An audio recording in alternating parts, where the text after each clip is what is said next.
All right, here we are. Last show of the year, 2023, drawing quickly to a close at Common Sense Ohio, commonsenseohioshow.com. Brought to you by Harper Plus Accounting. Why do we keep talking about Harper Plus? Well, of course, it's because we're brought to you by Harper Plus Accounting. They are our accountants. They could be yours. Glenn Harper was in. If you want to get to know why he sponsors the show and what they're up to over there, go check out a past episode where we actually interviewed Glenn Harper, the founder of Harper Plus Accounting, where they will do your taxes and much, much more. So those of you who are facing the wrath of Uncle Sam this year, as I did, he being Harper Plus, can take the sting out of it just a little, because then you know it's coming. It's like, is it better to get the surprise that you owe money, or is it better to plan for it and have the money and then feel the sting of only writing the check, but at least being able to sleep the next night knowing that you were able to write the check? And that's all about planning, and that's what they do over there. So enough of that. Here we are at the end of the year. Lots of stuff happened this year. We've covered a good chunk of it. It's our first full year, huh, guys? It is, isn't it? Yeah. I just thought about that. Yeah, first full year. Common Sense Ohio. Common Sense Ohio. Yeah. Yeah. You know, a lot happened this year for us. The website, commonsenseohioshow.com, the domain. Now we're on video. We've got T-shirts. You know you're real when all that happens, and that's right. That's what's happened here. So we're looking forward to another year of bringing you common sense. And I guess just to recap, why Common Sense Ohio? Well, because we like to come at you right from the middle, as I like to say, meaning we may bend a little right by some standards, but we are in the middle. We try to be in the middle because I think one thing that comes from the middle, not only Ohio, which is the heart of it all, as it says in the logo, but it seems like Ohio has sort of a commonsensical viewpoint of the world. You've got cities, you've got farm fields, you've got the quote elite academics, and then you've got the people who are more salt of the earth. So you've got a nice mix, and it's a good way to sort of take a perspective and look at the country. And if there's one thing I grew up with out in the country, Sunbury, Ohio, was common sense. It didn't always seem to make sense at the time, but looking back, that was a very common sense way to live. And I have liked to bridge the gap between the sort of elite academic world and the real world, and that's what we try to do here on the show. So that's why we do it. Yeah, For sure, man. Every And because we love everybody. And we do. Well, Norm loves everybody. I try to love everybody. I've tried to, actually, believe it or not, in the last year, I've tried to incorporate that into my personality. Is that the right word? Into my worldview. Yeah. It's funny you say that. I did too. Since he's brought that up almost every time, it's like, yeah, just start there. It's not easy. And see where, it's not. It's not easy. And you have to understand the difference between love and like. Just because you love everybody, maybe the best way to, my way to look at it, Norm, I'll let you explain it, but I'm not shy about the fact that I become a Christian, and I do believe in those ideals, and I think we're all God's children, and for that reason we start with the same flaws in the same human existence, and for that, how can you not love one of your brothers in God? Yeah.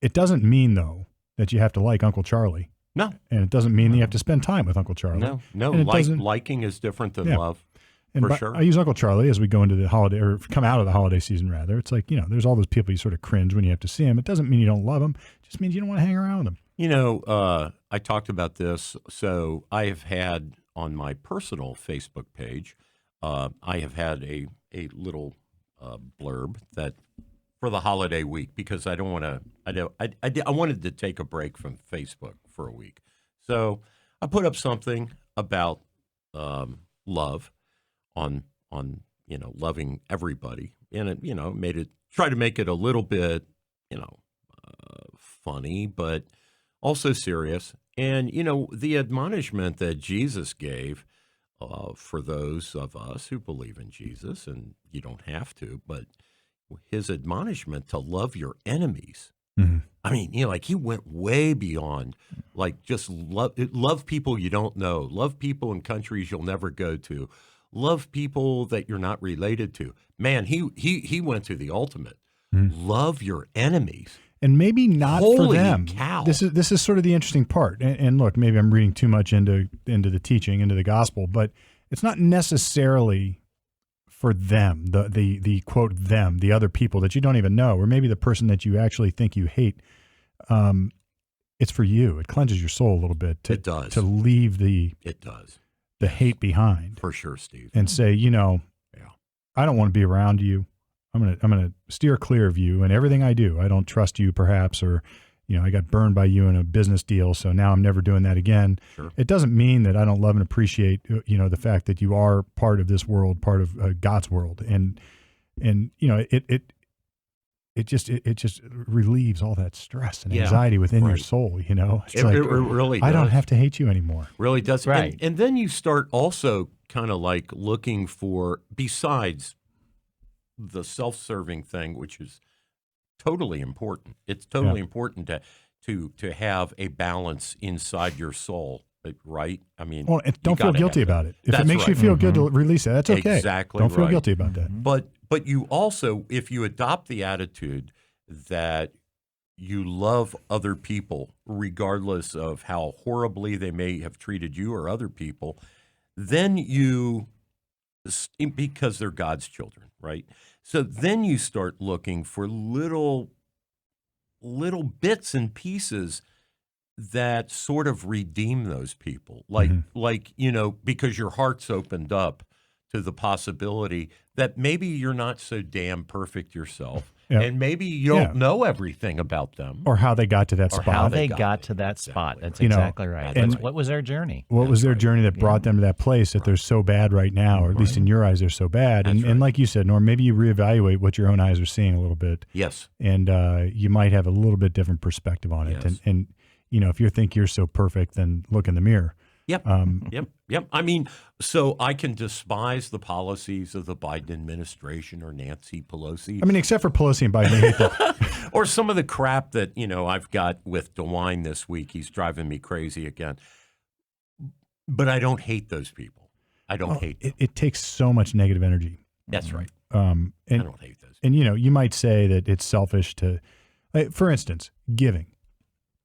Why do people give? I struggled with this, frankly, until I started to, until I came to faith. I struggle with this. Like, I only give to people because it makes me feel good, and that's sort of selfish anyway. Why can't I just give to people because I want to help them? But it's the first step. You can't have one without the other. That's right. And it's perfectly okay to feel good about giving. I mean, why wouldn't it? It feels good for a reason. It's like taking a warm shower. It's like you don't feel guilty. It feels good. You do it. I mean, if you overdo anything, obviously it becomes bad. But it's like you don't. If it didn't feel good, it wouldn't be right. Yeah, my family has helped put together sack lunches for the homeless for years. Anyway, but to go to the point you're making. So one time, my daughter was having a really bad day when she was in high school, and she said, "Hey, can I come along help with sack lunches this time?" I was like, "Yeah, you're always welcome to." And we typically did with the family. So she came, helped. We took the sandwiches down to basically it's a shelter called Friends of the Homeless. And we started unloading the sandwiches. And these sandwiches are for these guys so they don't have to buy lunch the next day. They're going to work. They just don't have a home. And they can save a few bucks. Yeah. So we start unloading. And one of the guys, they always have guys coming up and help you unload. And he comes up and he says, I really appreciate you guys doing this. And one day I'm going to do this as well, too. I'm going to make lunches. Right. So look at the impact that That had. changed her whole day. She was having a horrible day. Yeah. And we were driving home. She says, "Dad, that really made a difference." It makes a difference. Yeah. To hear that, he didn't have to say that. Right. But he did. But he did. And those are the things that make And you, I believed him. Yeah, those are the things that make you start believing. Those are the kind of things in life that led me to faith. Yeah. Because, it's like you sort of wonder, like, how does that happen? And what's, if you just think of the string of events that coincidentally came together to make that guy's day that much better, and then make your daughter feel that much better, it's just a sack it's lunch. not hard. It's just the act of doing it that makes you feel better. And it's sometimes just a little drop of faith like that, a little something can change not only your world but everybody else's. So. With that, we'll sort of move on, I suppose. But every week we've been coming at you. I don't know if we've been doing this for 6-7 weeks about World War II, and I look up. I don't know this history off the top of my head, folks. So believe it or not, I don't have the encyclopedia in my head. What happened on December 29th, 2023 in World War II history? But fortunately, we have this thing called the internet. And interestingly, today I ran into some discrepancies in the internet. Imagine that. It wasn't. There was some inconsistencies, but. One thing that did happen for sure is that in 1940, the Luftwaffe raid on London caused 1,500 fires. This is called the Second Great Fire of London. And we talked a little bit about this, about the raids on London and firebombing cities and how that all sort of evolved in World War II. And I think it's relevant for today's history. Those who don't study history are doomed to repeat it. And people are sort of talking about this kind of stuff happening in the current conflict with Israel and Hamas or whatever. But what was interesting about it is I scrolled down to 1943. 3 years after that, the Allies had engaged in a similar pattern where we were bombing Berlin and other cities. And in this particular situation, we're going to talk about cities in Italy. And Eisenhower had something to say about this, and this sort of relates a little bit back to the monument discussion we had. And I saw, Brett, you had sort of a nice description of that in the Facebook ad, I guess. But General Eisenhower orders Allied commanders to, as far as possible, avoid attacking historic monuments in Italy. Today we are fighting in a country which has contributed to a great deal to our cultural inheritance, Eisenhower wrote. We are bound to respect those monuments so far as war allows. If we have to choose between destroying a famous building and sacrificing our own men, then our men's lives count infinitely more and the buildings must go. But the choice is not always so clear-cut, as that is. And in many cases, the monument can be spared without any detriment to operational needs. So 4 years after this, we still had this sort of understanding as allies of the importance of Western civilization, because Italy, in large part, is the basis of Western civilization, or at least a huge part of it. And it made me think a little bit about this, that we had the wherewithal to preserve that in the face of things like the Vichy government, who had by then created the Council on Jewish Affairs and cooperated with the Nazis to help round up the Jews and send them off to extermination camps. It's like we didn't just go in and say we're gonna burn your very existence and take down your country and burn it to the root. We're gonna try to preserve the history, the good history, and do away with the bad conduct that's going on now. And there's redemption in that a little bit. So maybe I've made more. Maybe I have a tendency to do this. I draw parallels to it. I always say I've got like 5 movies playing in my head at any given time, and I'm looking for ways that they fit together.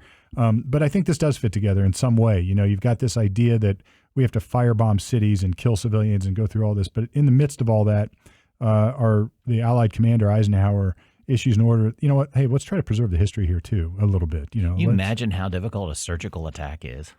Especially with that technology. Oh, my gosh. Yeah. Yeah, they were just what we call today dumb bombs. Right. Yeah. It's just gravity and the trajectory and speed and altitude that they were. And they did fantastic with what they had, but boy, talk about if you're. They did okay. They did okay. But they cared.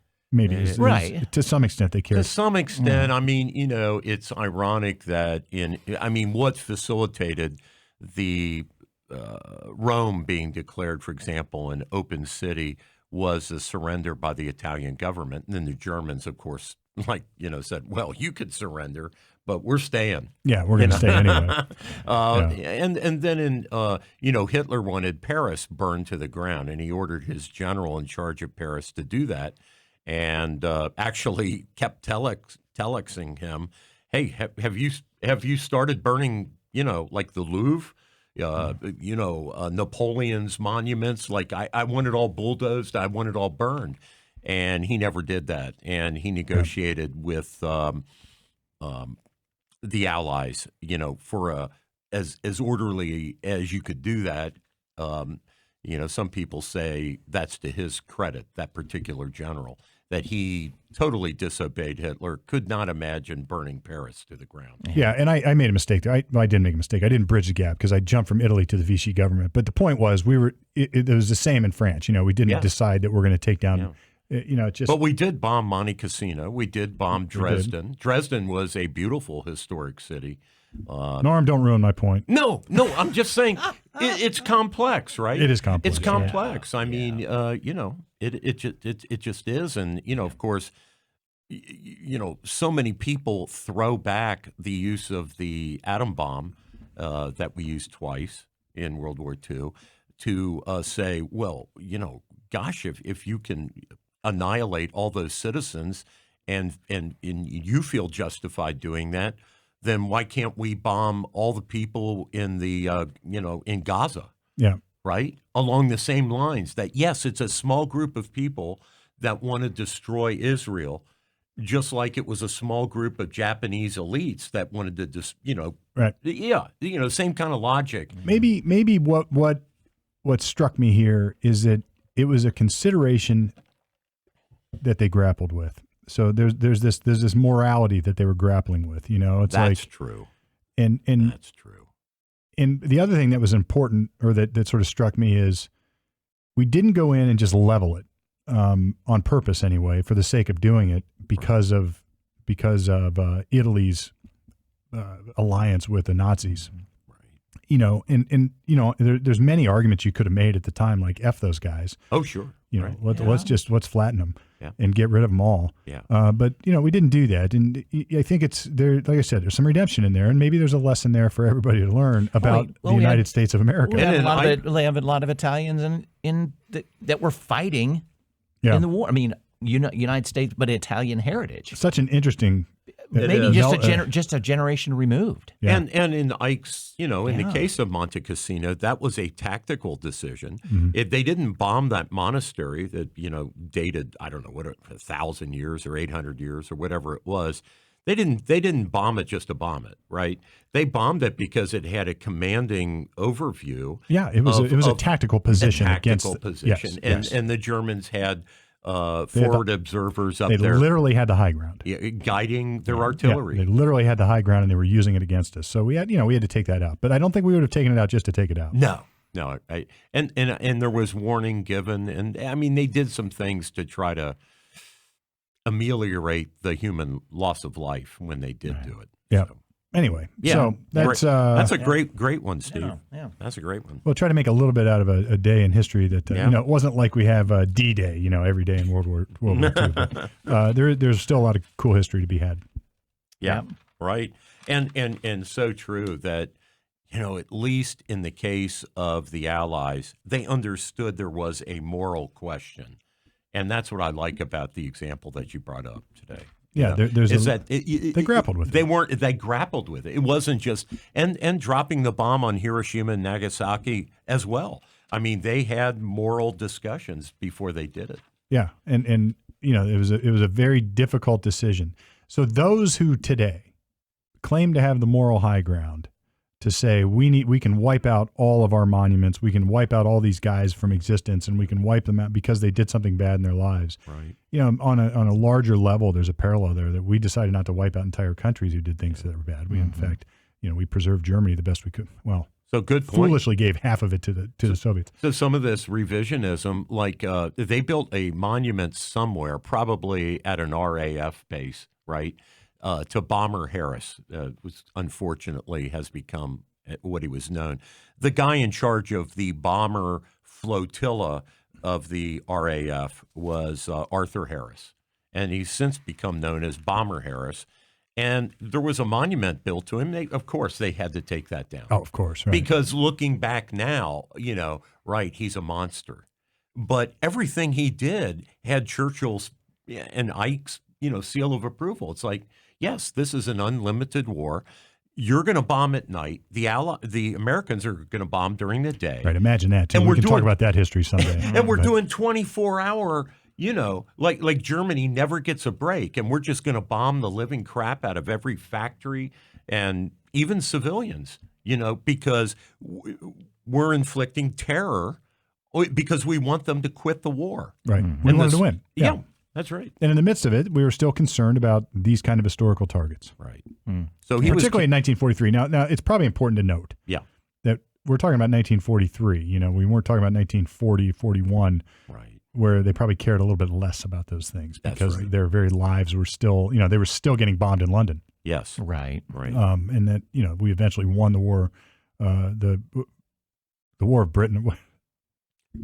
It is interesting. What is it? The Battle of Britain. It is interesting to note, though, until the Germans made that navigation error and bombed London, the RAF had not bombed civilian targets. Not on purpose. Not on purpose. Not on purpose. Yeah, not on purpose. And so it's like, well, as soon as you ratchet that up, boy, the next side comes over. Literally, you reap the whirlwind. Mm-hmm. Yeah. Yep. All right. Well, let's shift to the news. Norm, what you got? Well, boy, He's got note DeWine- see. Everybody gets to see his paper chase now. I think he's going to have a new notebook for 24. So Governor DeWine is going to announce today, and he may have done it already. It's 8:20 as we are taping this. But Governor DeWine is supposed to have a press conference today to announce how he is going to either veto or sign House Bill 68. What is House Bill 68? It was overwhelmingly passed by the Ohio General Assembly, called the Save Adolescents from Experimentation Bill. That's one part of the act. The second part of the act is Save Women's Sports Act. So what these are both about is trans patients, trans people, transsexuals, that in the first case with the experimentation, so-called experimentation, it would, if Governor DeWine signs it, ban trans operations, hormones, drugs, puberty blockers for minors, not for adults, but for minors. Mm-hmm. Ohio would join about 20 other states having that kind of a law. The second part is to ban trans men, or what they call, I guess, trans girls, trans women, but they're biological men, from participating in female sports. And it requires Ohio schools to designate teams by biological sex. So it forces Ohio schools to say that the girls' volleyball team is for biological girls. And does this plot? I can't talk today. Does this apply both to public and private universities? It does, to any school. In To any Ohio. school, right? And there are two exceptions in this bill that are, just to get those out of the way. Minors who are in the midst of transitioning now are not prohibited from completing, because if they're halfway through, let's say, their bodies might be shocked or something, I don't know. But if they're halfway down the road or partway down the road, this bill does not prohibit them from, or their parents from completing. Well, let's talk this through, because look, first, let me just throw it out there. I think you are insane if you're a parent and you're doing this to your kids. Yeah. I think that is utter insanity. Now, look, am I calling you? I still love you. Yeah, But right. I think that is insanity. Yeah. On the other hand, but what I would hate more is like what California and other states have done. I don't know exactly who is engaged in this, where they will, the government will actually step in loco parentis and in place of the parents, and actually not tell mom and dad that this stuff is going on.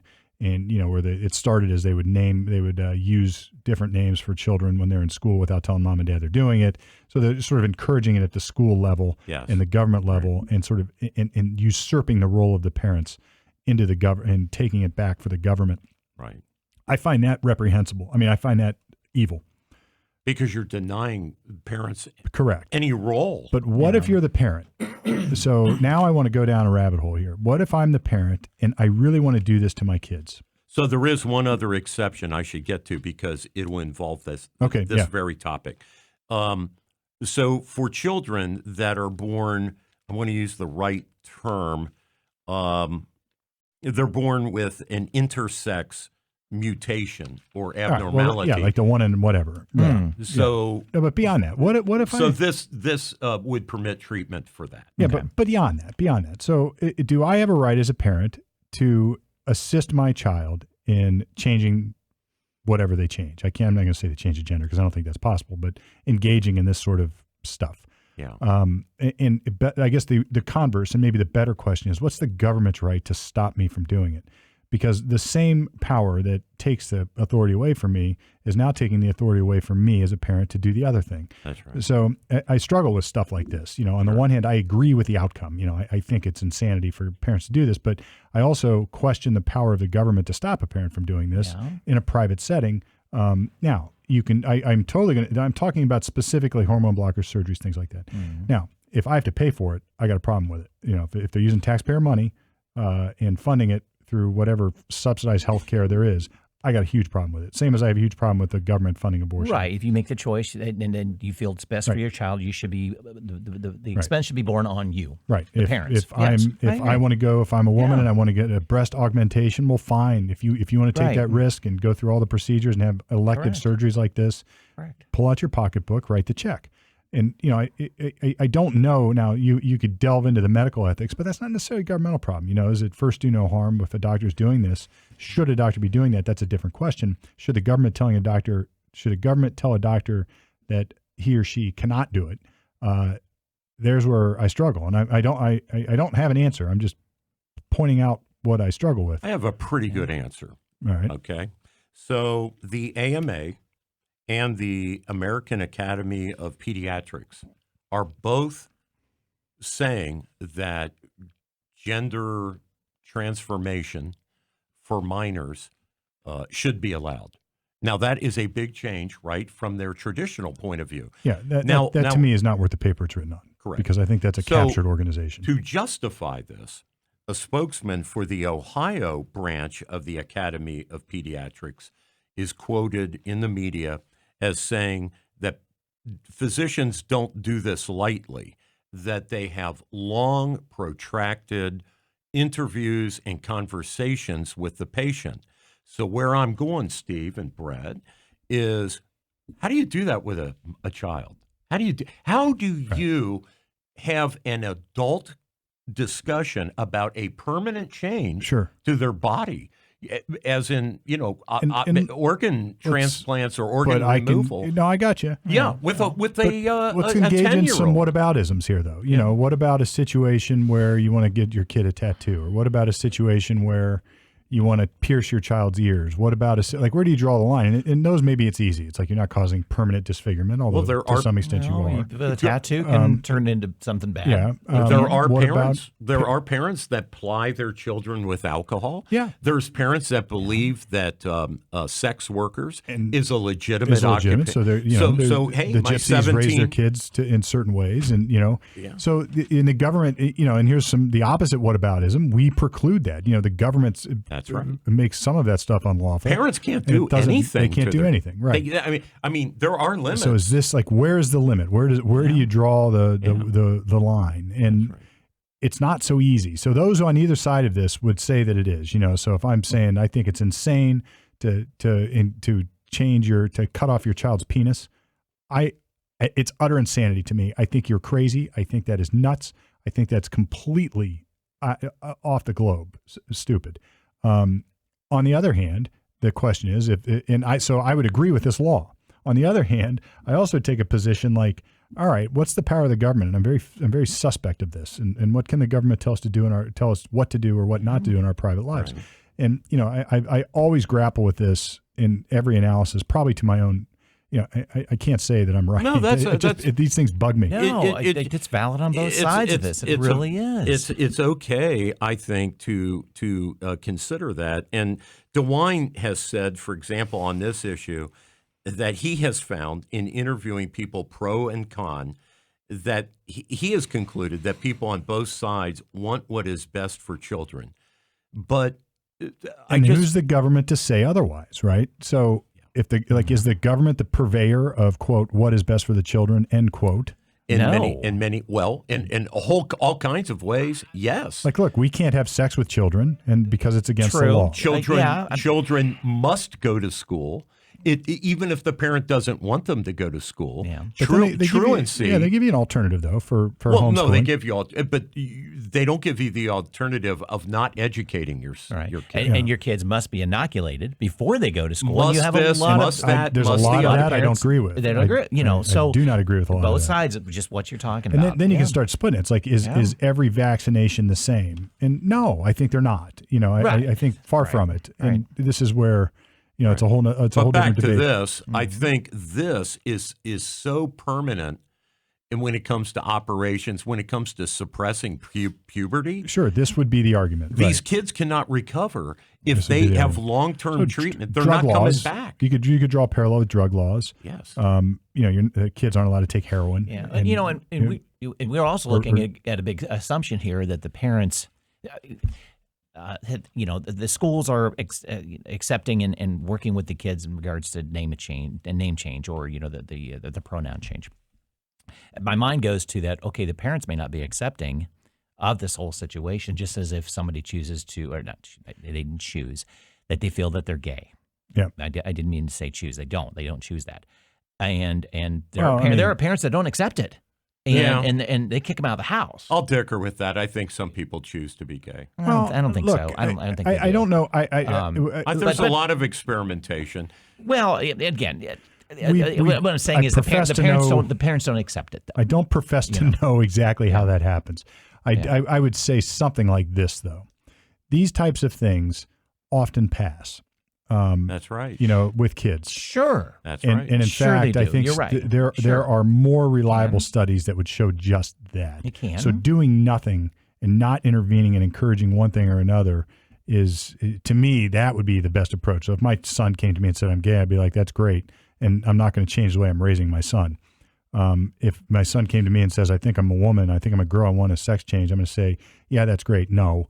And I'm not going to do any, I'm not going to overly go try to deprogram or go through any of that nonsense, but I'm just going to, that's a problem that needs a little bit of space, and the kids need time to evolve until they're adults. I agree with all that. So what about the government saying that's how it should be? And that's the question, because it's hard for me. I agree with that philosophy.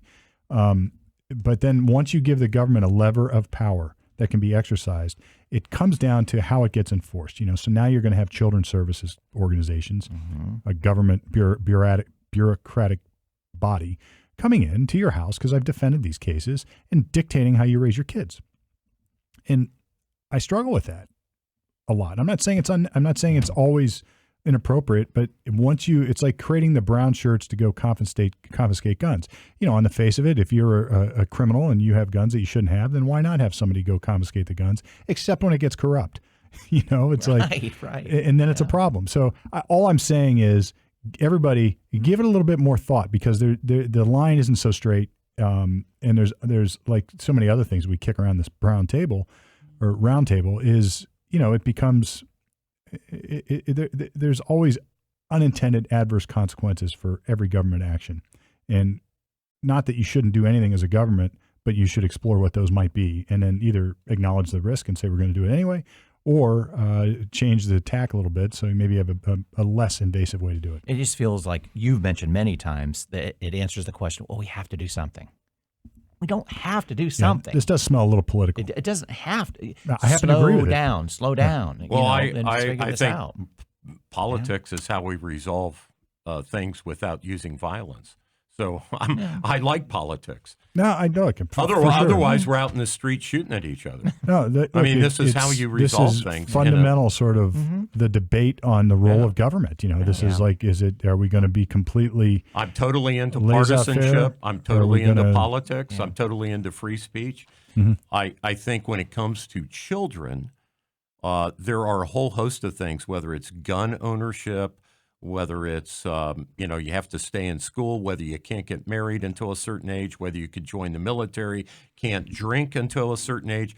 There's all kinds of things. But we're going to let people clip off their penises and remove their breasts when they're children. Insanity. Get the F out of here. Look, I'm just going to say if I were a parent, and very frankly, that's madness. They're not adults, and you're deciding something that's going to affect them until they die. At its core, I agree with you 100%. Before they're an adult. So what if I'm a parent and I say, "Look, I just don't like middle fingers. I think they're. Let's clip that off. It's like it's a symbol that can be used to say F you. Right. Let's just take a kid's middle, but let's do it when they're infants, because they hardly will feel it. It's sort of like circumcision. Sure. It'll just be a quick little flash of pain, and they'll cry a little bit, and then by the time they grow up, they'll never know. See, I live without the tip of a finger, and I think it's okay. So I'm going to do it to all my children. Now, would you want the government to step in and say, no, you can't do that? And if you're a doctor, would you do it? Of course not. It just, and look, is that the same? I don't know if it's the same, but you can come up with 100 of those. We'll find out what DeWine is going to do today. According to him, we are now at the 10th day. And at the 10th day under Ohio's Constitution, if a governor does not sign a bill or veto it, it becomes law. If he vetoes it, it can be overcome by a 3/5 majority of the Ohio General Assembly, which this passed by. It was over. So they can overcome the veto. They could overcome his veto. We'll find out what he's going to do. But the one is it thing the same he said, bill, Norm? Before you go there, is Go it the ahead. same bill both ways? So not only is you're talking about the transgender, well, I'll call them the surgical and medical intervention, but also the school thing.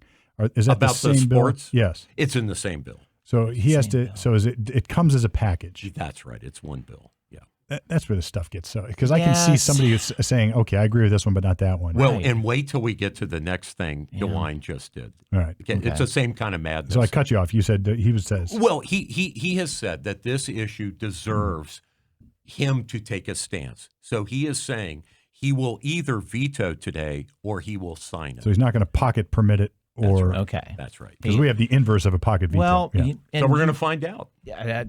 good for him. Good for him. Seriously, I mean, At least he's manning up to the decision. And it sounds as though he's done some research. From what he's now, what that means, I don't know. That's right. I bet the research is what do my possible voters think of this? That's the research, sadly. I think I he's saw the fine. I saw the I don't photo know. ops and all this sort of thing. I was like, okay, you're trying, but is it He's really? been- I don't know. He's in his second term. I don't think DeWine's meant for. He was a U.S. senator. I can't see him doing it. I think this is it. This is I don't think he's got another. He's no career. stranger to interfering into private lives. Oh, no. He's as not. we know, it pretty much shut down Ohio unless you were a big box store. Yeah. And then you were allowed to stay open during COVID. The darling of the COVID elite. A little Chinese restaurant couldn't stay open, but all the McDonald's could. Yeah. Yeah. So, come on. Yeah. Right? Exactly. Insane. Yeah. So, maybe Ohio needs an amendment on having a single subject in legislation because, as you say, Steve, these are two standalone acts in one bill. Well, that's not by mistake. And it's not by mistake. No. Now, wait till you get a load of this. All right. So yesterday, DeWine signed House Bill 201. All right, before you go there. Go ahead, man. Before you go Yeah, there. yeah. Slide the paper chase over to your right. Over here? Yeah. A little bit further. Oh, yeah. Now pull the microphone towards your face just a little. Yeah, will do. And look what happens. Hey. Look, at least the listeners love it. Oh, yeah. Yeah. That's my Barry White. Yeah, so House Bill 201, he signed yesterday. Again, it was the 10th day, so he protracted the decision. And what this bill started out as was a bill to safeguard, if you will, Ohioans' choice on what kind of fueled car or other, like garden implements, outdoor power equipment. It is a bill, and it has passed, that means you cannot restrict cars based on the kind of fuel in terms of what's available in Ohio for consumers to buy or anywhere they can go. So this prevents cities, for example, saying only electric vehicles can be used on, pick in the short north, right? So we're going to ban all diesel and gasoline-powered vehicles in the short north. This prevents that. This allows Ohioans to freely buy cars and trucks using either batteries or compressed natural gas or hydrogen or gasoline or diesel or whatever they want, and also allows you to buy power equipment at Lowe's or Home Depot or wherever, right? Yeah. So he signed that. It was a rejection, for example, of California's mandate that state by 2035, all vehicles sold in California must either be hydrogen or pure electric vehicles, not even hybrids. Well, that's a little bit different issue, but we'll get to it in a second. Yeah. Oh, yeah, that's a totally different issue. But what was added at the last minute? The pork. Oh God. No pun intended for New Year's. Was which we'll talk about a gift to the natural gas here we go. monopolies in Ohio. There are 4 of them that allow them to charge 3.7 million Ohio households that use natural gas a premium of $1.50 a month forever. There is no sunset, in order to pay for mega project pipelines going to empty fields so that they're ready for the Department of Development to market sites in Ohio for development. Yeah, So this is government. This is like, look, yeah. I It has was on nothing to board do. with this. I was on board with this because, the purpose of government, like even the true libertarians Yeah. would say, all right, the government's job is infrastructure, right? And you have to have some consistency in that. So like we wouldn't want the city of Columbus prohibiting diesel engines when everybody else allows them because you couldn't get around the state. Yeah. So that is the role of government. The government needs to step in and do something like this. There's another, on the federal level, sometimes we hear the term preempt the field, where there's so much pervasive regulation by the federal government that the government just has preempted the field. The local units of government don't get to act. And this is sort of like that. This is the federal or the state government saying, look, I don't care if you're a blue city here and you're going to do your best to say electric vehicles only. You're not going to be able to do that to the exclusion of other things. Right. That is what the government is supposed to do. What the government is not supposed to do is dole out monopolies and sweetheart deals to private businesses. Look, I mean, this is the householder problem, right? This is similar to that. Not the same. There's no grift yet. And I say yet because how does this happen?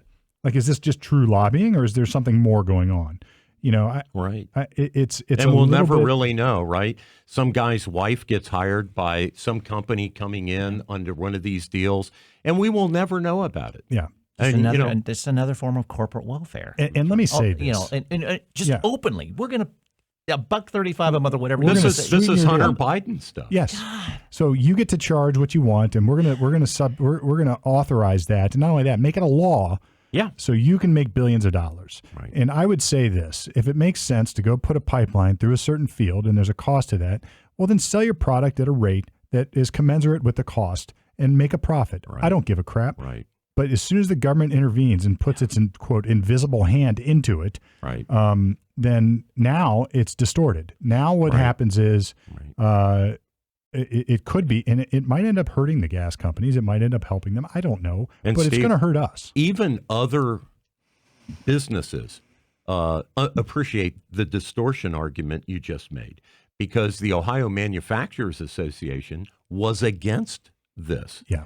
Because they're here, right? Mm-hmm. They made the investment. They did just what you just said. Right. They paid for their pipelines. And now it's devalued. And here comes their competition in, and right? They can't charge enough to cover it because the competition will beat them. Why? Because the government favored them. It gave them a free infrastructure. This is my analogy that I always use. Like anybody who's a woodworker and has tried to build a square 45-degree mitered picture frame, and it's a little bit off, and you think, I'm just going to shave a little bit here and it'll work. But then you look at the left corner and it's like, oh crap, that's off too.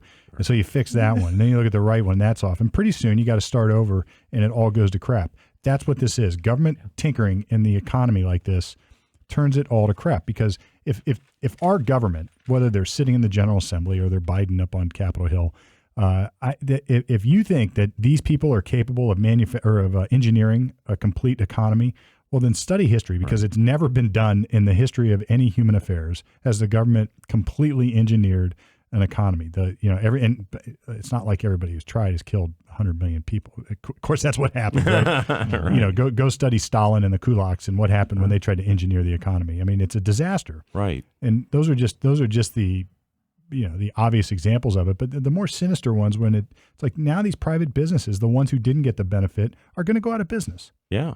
They're at a competitive disadvantage because the government is picking winners and losers. Sort of like the mom and pop Chinese restaurant versus McDonald's. Right. Right. That's what they've done. Yeah. For what? Almost a whole year, or maybe it was a whole year. I don't know. At least. But it's not just the whole year. It was the threat of more. So, if it would have been, if these businesses, me included, could have known, all right, it's going to be 6 weeks and we're back. That's it. And the first, it started with 2 weeks to, slow the spread. We're going to flatten the curve. So, all right. So I got a 2-week vacation. I can deal with that. I'm going to go home, get some home improvement projects done, hang out with the kids. Right. We're going to have a little mini vacation that we wouldn't normally get. Maybe they go a little bit long this summer for whatever, but that'll be okay. We can survive that. But then 2 turn to 4 and 4 to 8 and then 8 to 12. And pretty soon you've got an entire year and change. So then how do you ramp back up if you're a small business or if you're these other businesses? Do you say, all right, well, I can compete. All I have to do is spend a little bit more money here. It'll hurt. I'll have to take a step backwards. but you don't know when when the government's gonna act and put its thumb on the scale again. Yeah. And change the equation again against you. So you just don't. This You is know, why. you guys were here. I was in Florida for part of the COVID thing, and I was buzzing into work or into the show today, and I was listening to a local attorney and radio personality, Chuck Douglas. You guys may know of him, and he mentioned that during COVID here in Columbus, that when you entered the city from outside of Columbus, you would get a text. And I just don't know if this is true or not, but he said you would get a text reminding you that you had to wear a mask. Yeah, I didn't, but there was some talk of that kind of stuff going on. Now, how Like would they people were mention signing up. Here's how You'd have to sign up for it. Here's how it was right? going on. No, you had to opt out. He got So Really? there was he got text. He said there was. I'm guessing. I don't know this. I'm speculating.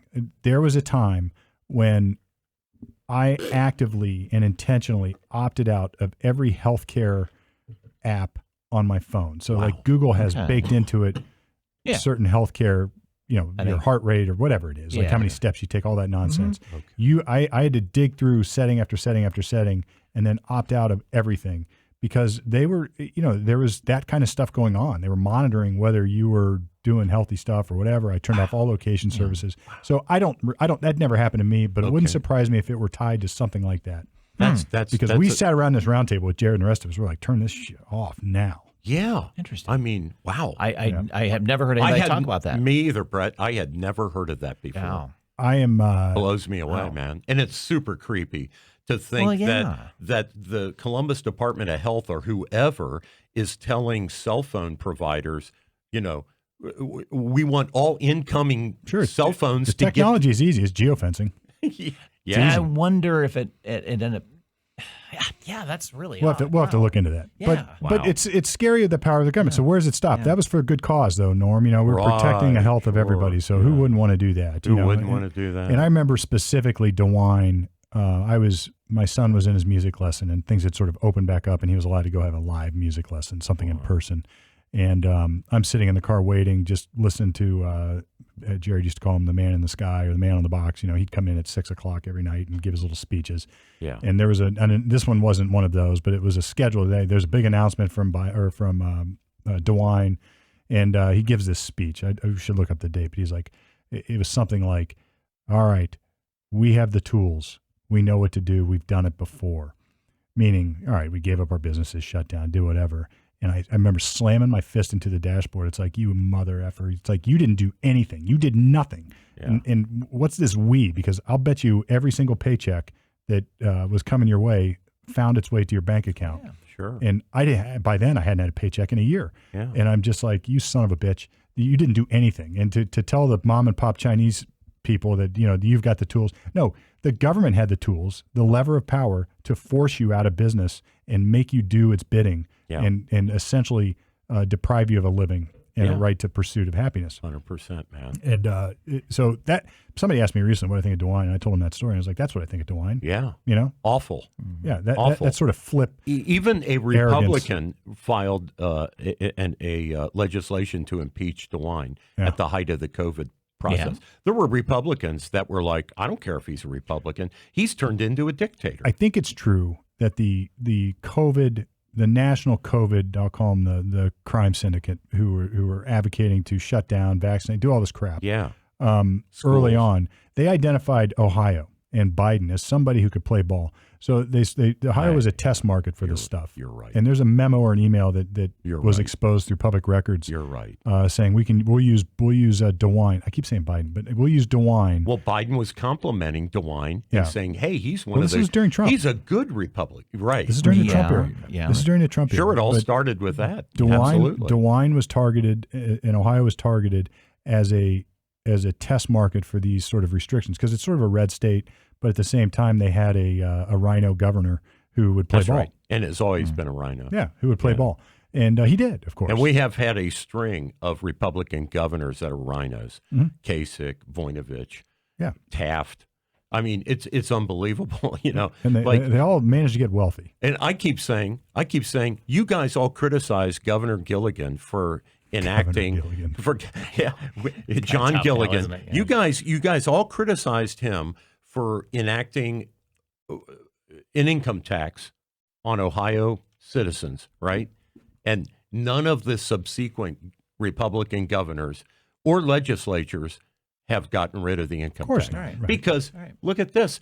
Like DeWine, I think this week said, I'm going to give $200 million for certain schools for certain purposes. And it's like, man, Ohio has too much money. If he's got these baubles to And if just he thinks give, it's his to give, it's ridiculous. Hey, refund us our money, man. yeah, this at every level, this offends me. The federal government, the local governments, Yeah. the state government, it offends me at every level. And look how regressive sales tax is, and look how it's grown. And this is It's almost 10% in some places. This is my private shopper cheese story.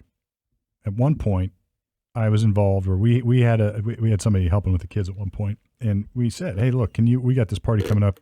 Here's a grocery list. We're both jammed up doing other things, or we were out of town, whatever it is. Can you go do the shopping for us?" Okay. I wasn't on board with that, but I'm not going to go into the why that happened. Just assume that it happened. And when we got the bill, it was insane. It's like like the little cheese cubes were the most expensive ones. Right. I would have bought Gourmet, bought the Walmart version, Right. and she bought the gourmet version. Right. And that was true all up and down the list. Yeah.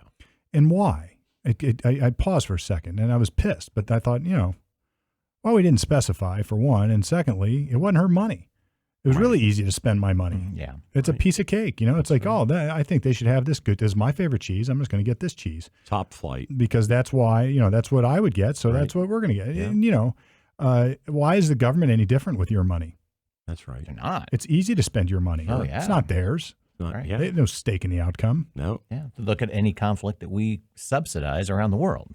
That's We right. never track the money. We look just down here. give it to them. Brett, look down here. Like, We can always print more, right, Brett? Yeah. how many times down here around the round table after a show or after one of our podcast clients is in here, do we think, it's probably time we need to add this, or we can do this, or we Yeah. can do that. But it's our money, so we spend it wisely. We don't just go buy on a whim everything that we would want. Yeah. But if somebody else were funding it, this place would be chock full of equipment, Sure. It's like, but instead the business finds its own level and it works, it's like we found a way to make it profitable. We found a way through hard knocks, I had some dumb purchases, but that was on me. Yeah.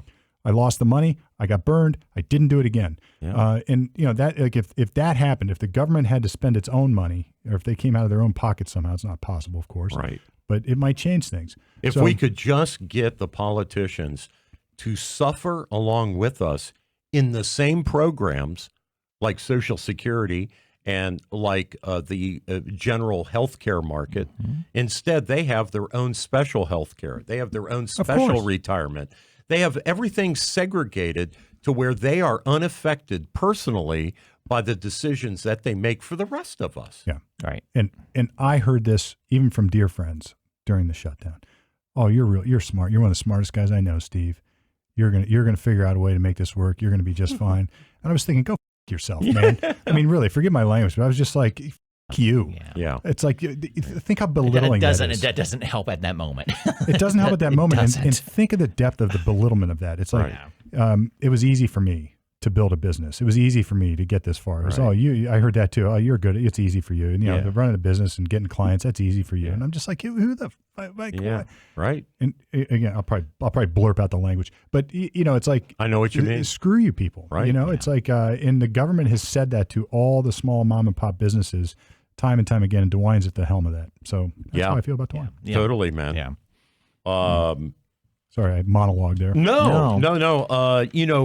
Coming out of a topic we have discussed here on the show for probably almost half a year, and we even had Frank LaRose on, and we had Bernie Marino talk about it. And I'm going to that August special election, issue 1 on the Constitution, on the percentage of the vote you need to pass to enact and put in a constitutional amendment. And it keeps bubbling up. Like right now, the marijuana thing is in complete chaos in Ohio. it's legal to use marijuana recreationally, but there's nowhere in Ohio to buy recreational marijuana yet. So there's all this chaos with gun ownership, with testing, people with CDLs, all kinds of stuff that are affected by this change. Rather than, as Steve always says, things should be done slowly through the legislative process as much as possible. And this marijuana thing is just one example. Then there's the abortion change. And now LaRose and Dave Yost, so the Secretary of State and Dave Yost, the Attorney General for Ohio, have been grappling with a new constitutional amendment proposal initiative. I'm already shaking my head. I don't even know what it is. I'm already shaking my head. And this would enact all those horror show things we saw in 2000 Mules. It would allow your ID to vote would be a self-certifying statement. That would be your ID. It would allow unlimited numbers and unmonitored drop-off boxes. It would allow instant same-day registration, meaning who is behind this? A coalition of people that don't want Trump to win, basically. Yeah, this is because it's being done for the primary election in order to be in place for the November election. But did you say LaRose is okay he's with totally this? against it. Oh, against it. I'm sorry. It would allow every voter in Ohio would get a mailed ballot. And finally, the other big change is LaRose or whoever is Secretary of State would not be allowed to remove from the voter rolls dead people or inactive or absent voters. All right, so it's a complete catastrophe. Yeah, this is a catastrophe. But the language won't be what you said. The language will be other things, and that's an interpretation of what the consequences will be. So what they'll do is they'll whitewash this with some, it's going to require voter ID, but then it'll define voter ID as a happy way. Yeah, right. An attestment that you are who you are. I can see Ohio voters voting this in. They'll make it look good because they'll make it look like a convenience thing. Yes, like or you're disenfranchising people for not voting for this. It's old. It's old crabby people, Republicans that just don't want brown people to vote. Yeah. That's how they'll present this. So they're going to make it hard for us when I should just be able to rock up same day, register 5 seconds before I actually vote. And when I'm demanded proof of ID, I just say, hey, I'm Norm Murdock and I so state. Mm-hmm. You got to be kidding me. There's so many layers of each one of those. Not that they don't make sense, but it's like you said, the last part, dead people not off the rolls. Okay, that doesn't. I got to hear the justification for that. It won't say that. It'll say something like they can't remove dead people without blah blah blah blah blah. It'll be a bunch of language that make it super hard to do. Yeah, and I guess I'm totally missing the common sense of having an ID, because I know in the city of Columbus, if you can go to the city of Columbus and get ID for like $5, it's easy. It's easy. Yeah. It's easy. There's no anal probe. Right. It's that you can have an ID to have go to the library and get a library card to check out books, to better yourself, to have an ID to get wealth. How many people get help? Don't have ID? I mean, really? I mean, if you want that's what I would like if to you know want to fly, I mean, and it's so insulting. If I were if you're black or brown and you say it's racist because you can't get an ID, they're going to be like, what are you talking about? Here's my driver's license. Right. I fly 2 or 3 times a week. And those that don't, let's figure out why they don't. And that'll answer a lot of questions. It's probably the result of several bad choices or the choice not to be on the grid. Fine. Something. Right. So let's look, figure it out. If you're not legal, I don't want to be called up for jury duty. Right. You want to live off the grid, go live off the grid, but you can't live off the grid and then vote. So where we are on this is yesterday, Yost, who as Attorney General has to approve the ballot language, which in many cases is a summary that's much smaller, right, than you don't make the voters. I mean, it's there for them to read, but it summarizes what the legal text is, right? So he rejected it as misleading. Well, they So, don't have, they don't have they're enough, going to go back and try again. they don't have enough. So they don't have the signature process yet Apparently, they're at the application phase. to get signatures. So this is why, right? Yeah, this is the Okay. consequence of the earlier decisions that Ohio has made to make it easy to amend the Constitution. It's ridiculous. This is the problem. Yeah. It becomes a legislative tool. And if it's a legislative tool, it's a political tool. But the problem is you can't change it so easily. So once it's ingrained, it's ingrained. And this is the problem. I find this insane. So This the is whole, like the marijuana this whole thing. show has been insane to me. So DeWine and the legislature are now having to catch up and put something into place. A constitutional about right in Ohio to smoke pot is insane to me. But I guess I was under the impression that what was passed was complete. No. And the legislature has torn it apart. No, the to make it abortion hard again. The abortion thing was complete.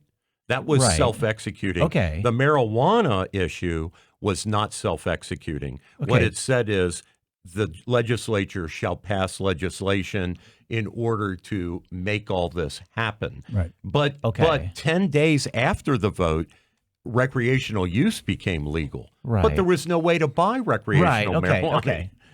Because I know they were messing around with the taxing. Yeah. They were messing around with the number of plants that you can have. Yes. But that was already voted on that you could have 12. And the taxing was supposed to be 12% or something like that. That was not in the legislation. All those specifics. You mean were the amendment? That's right. Not the legislation. The amendment. Thank Although you. It was in the effectively amendment, but not the legislation. No, it was not in the amendment. All those particulars were not in the amendment. The amendment said What did I vote on then? you voted for the general concept of legalization for recreational use. Okay, so where'd all these numbers come from?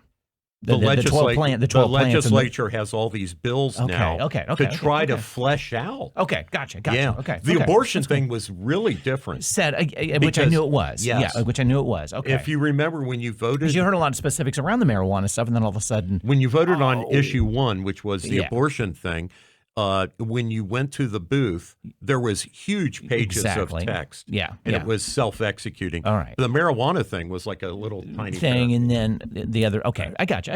No, Yeah. okay. Right. So, I mean, look, I wouldn't even agree with this, with the proper way, which would have been to say, maybe not in the proper way. The worst scenario for me before this would have been that the General Assembly says, we hereby make marijuana a lawful substance in Ohio, and then they would then delegate to some Department of Health the regulatory scheme. Yeah. I don't even like that. Yeah, right. I think the General Assembly's job is to do that. I agree. Right. But at least there is some oversight to that. But then now they've used the Constitution to replace the General Assembly. Like, rock and roll, folks. You voted for this. Yeah, Now we got it. Big So mistake. Bernie said it was a mistake. LaRose said it was a mistake, and I mean, here we got 3 examples where we have chaos in Ohio. Right. Because so look, you want a new law? Just go amend the Constitution. That's great. We're going to have a second Ohio Revised Constitution instead of the Ohio Revised Code. So that's what's happening. it's a mess. And to your point, Steve, I love your point. So just going back just for a second to that public utilities thing with the natural gas companies being able to, charge $1.50 a month to 3.7 million people forever to pay for these programs. There is this creature that the General Assembly created called the Ohio Consumer Council, and they are supposed to represent us before the Public Utilities Commission on these kinds of matters. And I'm with Steve. That's a legislature's job. Yeah. Why don't they get into the nitty gritty? They're the ones we elected It's to too much do work. That's right. So they appoint a few lawyers, create this staff in this office to supposedly represent the people of Ohio. Yeah. What the hell's a legislature there for? Yeah. Right. It's like we have. Everybody knows my thought on And this. and the I government heard- is run amok. and I've heard Yeah, that- and I'm I've heard- supporting your point. Yeah, the and I've heard government's that run amok. commission was actually corrupt as well too. Yes, it Of course, was. because you don't get to vote on that. Yeah. Yes, it was. So the General Assembly gets to pick a committee to go do the bidding of the General Assembly. Well, I didn't vote for this committee. Yeah, right. I wasn't there in the backdoor deals when people Right. were running office to office, say, I want this guy on the committee because my Uncle Bob did something for him. And they next don't thing you even know- answer to us. That's kind of Right. similar though to the education piece. So that DeWine's picking who's going to be in the That's right. Well, in the advisory board for education. When we used to have at least a a big chunk of the state Board of Education was elected directly by Right. us, and only a certain portion appointed by him. Now it's all him. Yeah. What does Yeah. the General Assembly do other than go to Yeah. the Claremont? That's gone now, but That's go to the gone. Claremont restaurant and eat breakfast. Right. You know, it's like what's their job other than to come and With the Wolf family. 'cause- rub elbows at the Claremont, Right. Yeah. and have drinks downtown at the clock. You know, it's like anyway. Yeah. You guys want to do a little predictions? Yeah, let's do some Want New to Year's wrap stuff. it up? Yeah. You know, with predictions. So, Brett, you said you had some. I actually put a little time into this one. Not that that's worth anything. I even put a blog up. So I get I'm going to my give 5 Brett my blog, proxy. my 5 blogs. So I'm predicting, number one, I think I did 7 things. There will not be any presidential debates this year. I don't think there will be. I know that Trump is saying, yeah, let's do it. I don't see it happening. And then I think Joe's team just doesn't want him on stage. I think, and that leads to social media. So all the debate stuff, all the talk will go on social media. Social media will be corrupt with misinformation produced by AI. I think foreign bad actors are salivating for the opportunity to put crap on social media. I'm almost thinking I'm going to opt out of social media completely. Ohio Secretary of State Frank LaRose will not be a factor in the Ohio GOP Senate nomination. He ain't got the money. I think it's going to be Marino against Brown. I think Brown's going to win. And Marino was just endorsed by Trump. Yeah, by the way. I just think Sherrod's going to win. Sherrod Brown's going to win. The wars, I hope Russia-Ukraine war and Israel-Hamas conflict will end this year in 2024. I'm hoping. That's my prediction. I hope so. I think, now this is going to be a little sci-fi, but I think your next checkup visit in the next year is going to be with a robot. I think cow. general practitioners you're going to start to see, Wow. just go in, 15 minutes with a robot, tell them what's going on. That's it. It's happening already with nursing in home and such like that. Wow. I don't know why, it just kind of hit on me. Wow. This is a kind of far-fetched too. I think up to 50 people are going to ruin their eyesight during the April 2024 eclipse. All right. Up They're to going to be 50. stupid. They're going to be stupid. They're going to look at it. They're going to look right at it and they're going to ruin their eyesight. I'm going to predict there's an eclipse. And then number 7, Wow, I that's- don't know if you guys knew this or not though, but I think back in September, DeWine, our favorite guy, announced expanding the state's Project Dawn to install Narcan overdose recovery nasal spray kits at rest stops across Ohio. Did you know that? No, I didn't. Oh yeah. Another, got to do something. And that, so we have that So on our phone. what's your prediction on that? That'll go away. It'll go away. That it's Not one of those cans that were going to be used in the next year. or they'll get stolen. They'll They'll get get stolen. stolen. It'll be a Well, I mean, complete. So I want to know who got the contract Yeah, exactly. and how they got the contract to, Because to fulfill to me that order. that's the first place I'm thinking. Oh, wait a minute! Let's go to a rest stop and get a Narcan. Who's getting money? Come on. Who's getting money for that? That's what I want to know. So it's kind of an easy one, but it's like It's a feel-good measure, isn't it it? feel good. Yeah, but it's more than that. Yeah. Who's got the contract to go Anyway. install those things? So, That's So true. those are my 7 thoughts. Well, I'll fly through mine, and then Steve, why don't you riff off of Brett and I, and come up with some. In the meantime, I think the Standard & Poor's, Dow, the stock market, I think in 2024 there's going to be a major correction. We are at an all-time high in the history of the stock market this week, and I just think it's built on tissue paper. And I think there's going to be a big correction. Not saying Enough where you're adjusting your investments? yes. I think it's going to be. I think it's going to be like 20%. Like I think it's going to be a big one. So you're going into bond funds? You're going into I have shuffled money the deck. market? I have shuffled the deck. Yes, sir. I have. Yeah, some annuities, some other things that can't be affected by the stock market negatively. They may just tread water, right? So the investment doesn't go down, but I don't think I don't think this is sustainable. So that's that. I think Biden's going to get impeached next year. I think Trump is going to get elected. I think Biden and the DNC will claim it's a stolen election. I think that whole cycle is just going to flip, and it's going to be like Al Gore said Bush stole the election. It's going to be the narrative. But that's legitimate, Norm. Yes, that's right. that's Because legitimate. it happened to them, right, in that case. And I think the violence coming off of the election results will be orders of magnitude bigger than what happened on January 6th. Let's hope not. If Trump is reelected, in spite of a BLM co-founder this week endorsing Trump for president. Really? The co-founder of the BLM on the East Coast, Wow. a gentleman, his name I didn't write it in my notes, but it's all over social media. He has been interviewed, I don't know, but on various news shows, and he says Trump is the only candidate, to include Kamala Harris, who he named.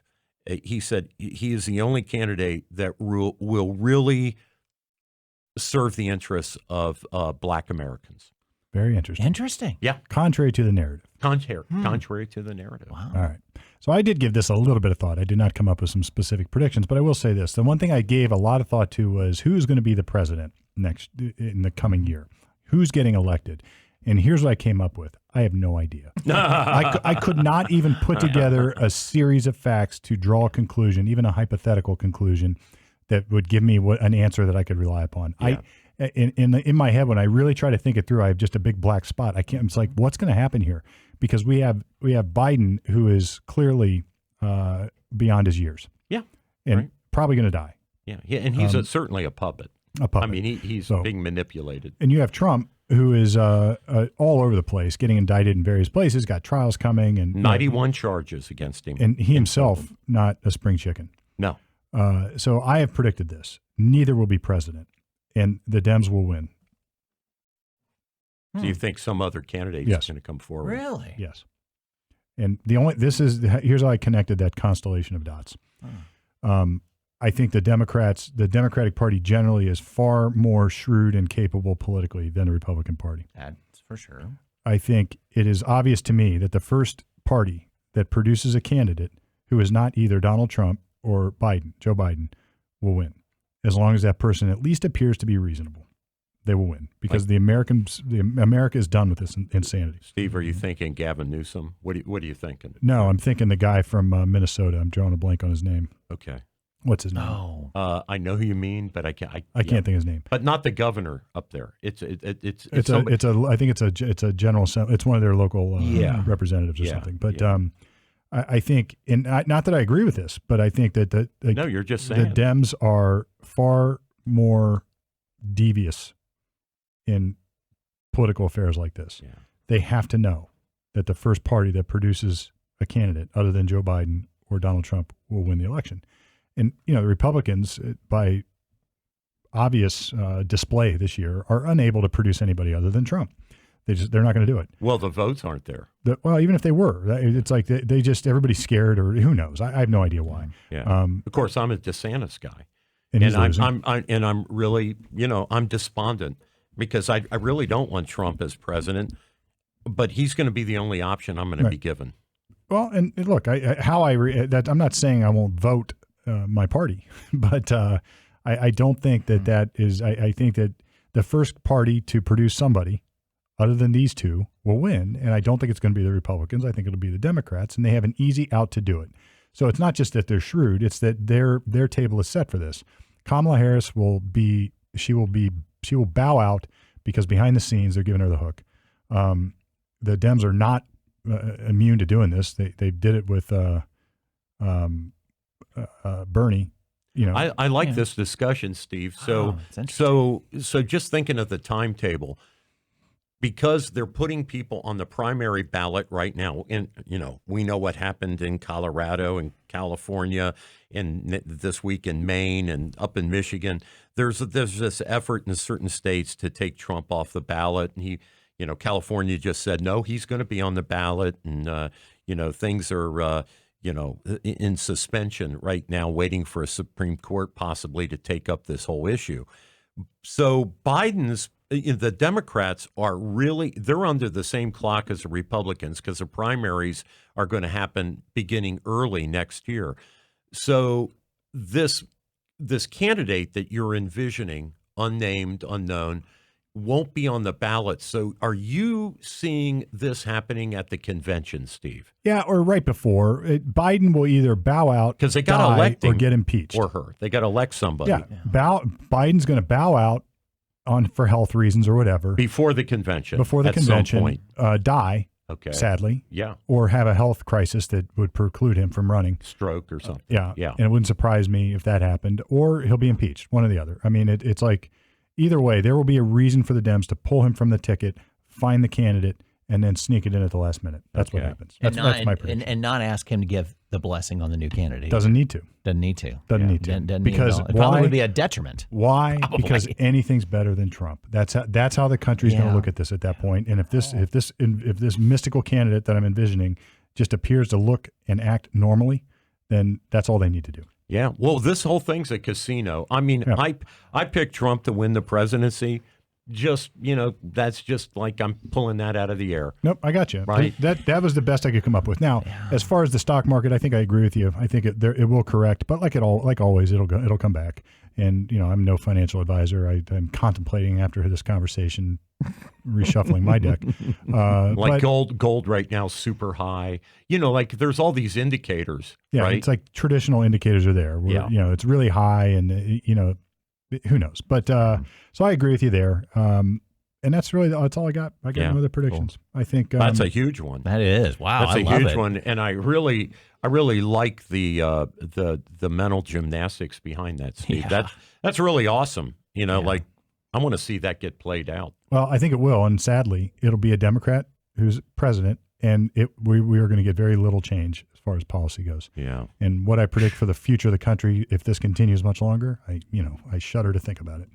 So I guess we're going to wrap it up. That's been another fabulous episode and year of Common Sense, OhioShow.com. I wanted to add, I did a little bit of research. We do eat pork and sauerkraut on New Year's. So I did a little reading as to why that is. It turns out, Norm, it's got some Ohio roots, mostly Pennsylvania, but Ohio too. Nice. Okay. Because the Germans would do this because the pigs apparently face forward when they eat or something like that. And the idea is to look forward, so we're going to eat pork. That's what Wikipedia said anyway, or one of these places said.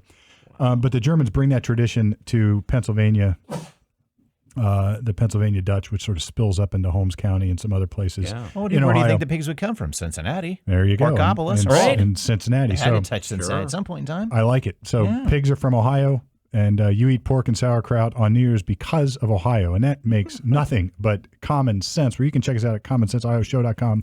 Like, share, please check us out online, because next year, like this year, we're going to be coming at you right from the middle, at least until now.